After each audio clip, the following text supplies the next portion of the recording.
હાલ નવરાત્રી ચાલી રહી છે ત્યારે સંગીતના સથવારે ખેલૈયાઓ ઝૂમી ઉઠે છે। પોરબંદરમાં જોવા મળ્યા છે એક એવા કલાકાર જે સંગીતના સુરો કોઈ પણ જાતના વાજિંત્ર વિના પોતાના મુખેથી જ આબેહૂબ વગાડી શકે છે। જુઓ અમારો ખાસ અહેવાલ। હાલ નવરાત્રીનો સમય ચાલી રહ્યો છે ત્યારે પોરબંદરના આંગણે એવા અતિથિ આવ્યા છે જે પોતાના મોઢેથી જ અનેક જાતના વાજિંત્રો વગાડી શકે છે। આપણી સાથે છે બરોડાના ગજાનન પારેખ। ગજાનનભાઈ, કયા કયા પ્રકારના આપ વાજિંત્રો વગાડી શકો છો અને આ શોખ આપને ક્યારથી લાગ્યો? હું લગભગ ક્લાસિકલ વેસ્ટર્ન બધા ઇન્સ્ટ્રુમેન્ટ મોડાથી વગાડું છું અને 1982થી મારો રિયાઝ છે। 2004માં હું તૈયાર થયો છું અને 5 મિનિટ શ્વાસ રોકીને વાજિંત્ર વગાડવા પડે છે। તમને આ વિચાર ક્યારથી આવ્યો ને કોઈ આના માટે કોઈ પાસે તાલીમ લીધી કે? ના, આમાં તાલીમ નથી લીધી, સંગીતનું મને કોઈ જ નોલેજ નથી, પણ નવરાત્રિએ માતાજીની ઉપાસના કરી, પ્રાર્થના કરી અને એ રીતે આ મળ્યું છે મને। સંગીતનું જ્ઞાન ન હોવા છતાં પણ આજે પોતાના મોઢે પોતાની જાતે જ અનેક જાતના વાજિંત્રો વગાડી શકે છે। ગજાનનભાઈ, આ તમારા કાર્યો માટે તમને ક્યાંય ઇનામ કે કોઈ પુરસ્કાર મળ્યા છે અત્યાર સુધીમાં? અત્યાર સુધીમાં મેં ગવર્મેન્ટ કાર્યક્રમ નથી કર્યા, બાકી બીજે બહાર કાર્યક્રમ કર્યા છે, વિદેશમાં પણ કર્યા છે, એટલે એ રીતે પુરસ્કાર ઘણા બધા મળ્યા છે આપણાને, પણ ગવર્મેન્ટ હજુ બાકી છે। મારે સરકારી કાર્યક્રમ કરવાની ઈચ્છા છે, જો ત્યાંથી આપણાને કંઈક પરમિશન મળે તો આપણે કાર્યક્રમ કરી શકીએ છીએ। અને આ એક કળયુગમાં કુદરતી વસ્તુ મળવી એ મુશ્કેલ છે। આમાં ડૉક્ટરોએ પણ અંદર ચેકઅપ કરેલું છે, આ વસ્તુ જડતું નથી, મને નથી જડતું, માતાજીની કૃપા છે। તમને કોઈ એવોર્ડ મળ્યા હોય કે કોઈ રેકોર્ડ તોડ્યા હોય એવું કંઈ તમે?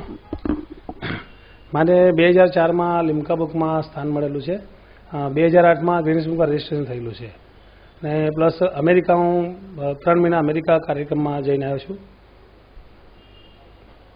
ગજાનનભાઈ, ગુજરાતની પોરબંદરના દર્શકો માટે ખાસ તમે કંઈક કળાનો નમૂનો બતાવવા માંગો છો? દર્શકો માટે હું બધા વાજિંત્ર અલગ અલગ વગાડીને બતાવીશ, પણ આમાં શું છે, મારે શ્વાસ ઘૂંટીને અને તૈયાર કરવા પડે છે, એટલે રિયલ રિઝલ્ટ નહીં આવે પણ થોડો ખ્યાલ આવી જશે, કારણ કે આ તો માઇક સિસ્ટમ હોય એની પર પરફેક્ટ અવાજ આવે છે, તો હું થોડું ડેમોન્સ્ટ્રેશન આપીશ, આમાં રિયલ નહીં આવે તો થોડું ખ્યાલ આવી જશે।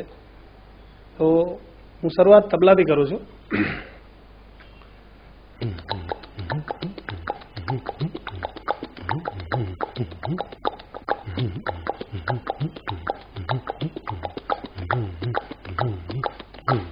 આ તબલા હતા, એના પછી ઢોલક ને ખંજરી।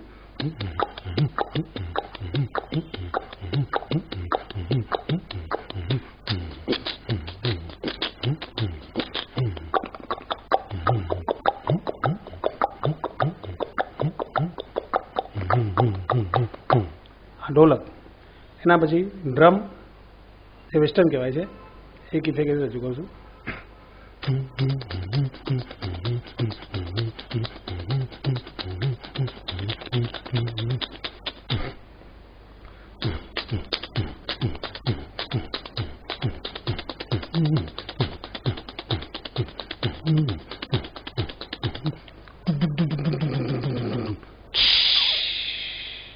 આ ડ્રમની ઇફેક્ટ છે, એના પછી 2 તાળી ઢોલ અને ડ્રમ ગરબાની ઇફેક્ટ રજૂ હતું।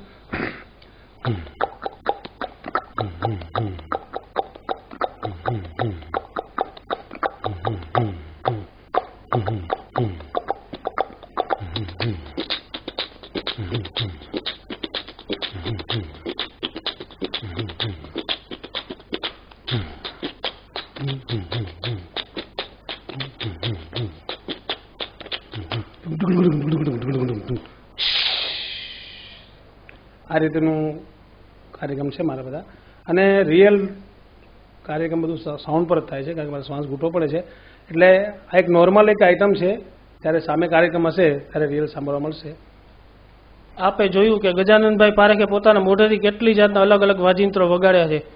આવા કલાકારોને ખરેખર સરકારે પ્રોત્સાહન આપવું જોઈએ। અત્યાર સુધી તેમણે અનેક ખાનગી કાર્યક્રમો કર્યા છે, પણ હજી સુધી તેમને સરકાર તરફથી કોઈ જાતનું ઇનામ, કોઈ એવોર્ડ કે કોઈ પ્રોત્સાહન મળ્યું નથી। ખરેખર આવા જો કલાકારોને પ્રોત્સાહન આપવામાં આવે તો ગુજરાતનું અને ભારતનું નામ રોશન કરે।